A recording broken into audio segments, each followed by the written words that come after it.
Buenas noches, ingeniero Edison Paredes. El motivo de mi video es para presentarle mi actividad PEA. Le voy a compartir unas pequeñas diapositivas.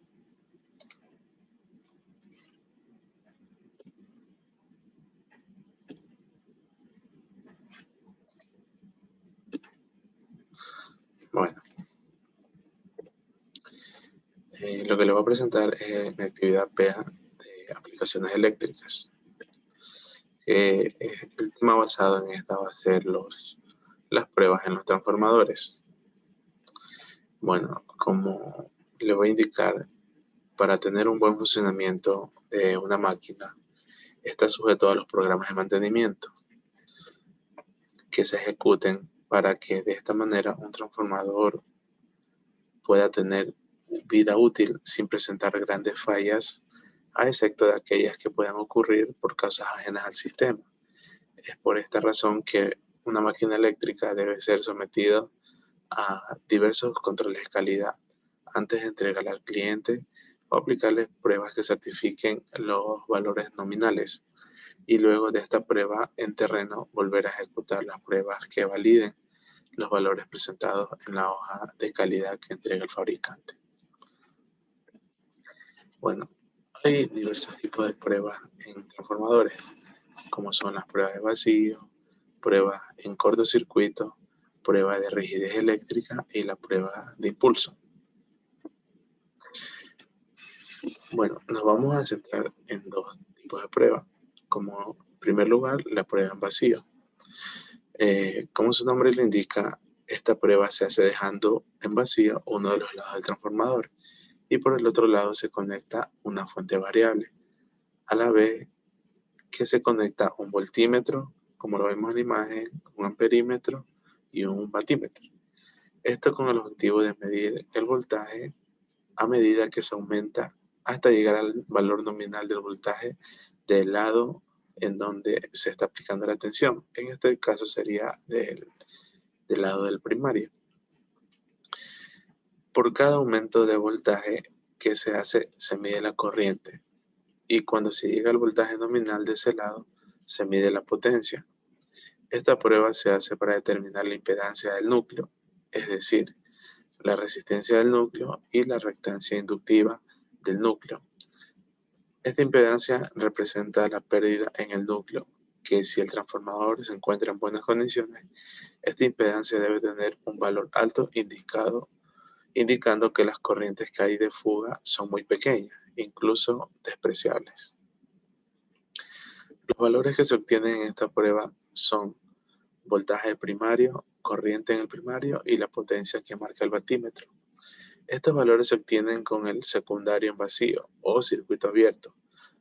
Las nomenclaturas que se usan es la siguiente: VOC, IOC y POC, que significa voltaje en circuito abierto, corriente en circuito abierto y potencia en circuito abierto.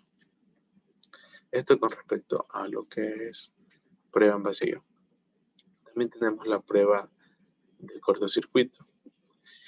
Este ensayo se debe realizar con mucho cuidado, ya que es una prueba destructiva, pues uno de los devanados del transformador se pone en cortocircuito y el otro devanado se alimenta con un voltaje tal que la corriente que aparece en el devanado que se alimenta es la corriente nominal del devanado.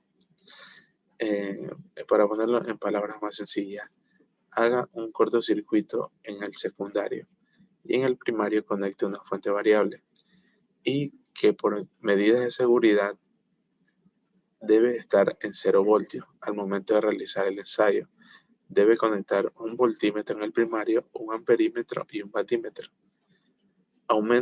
Hay que ir aumentando el voltaje de la fuente variable hasta que la corriente que mida el amperímetro sea la corriente nominal del lado del primario, en este caso en donde se está realizando las mediciones.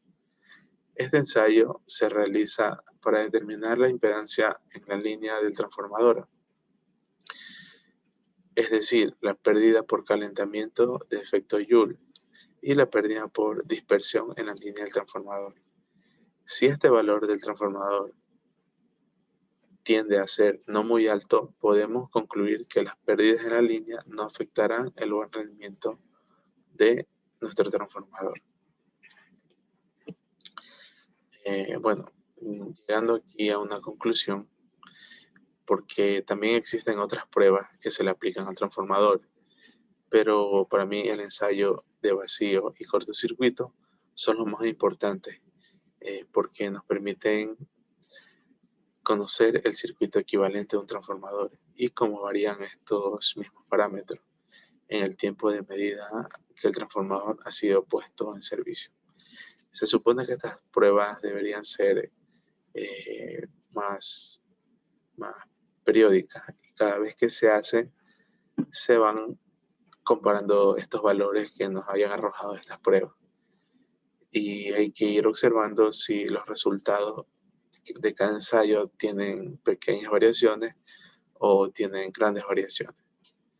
Bueno, en conclusión, si queremos que una máquina tenga un buen desempeño en su vida útil, debemos programar mantenimiento para asegurar un buen rendimiento. Bueno, ingeniero, eso es todo. Muchas gracias.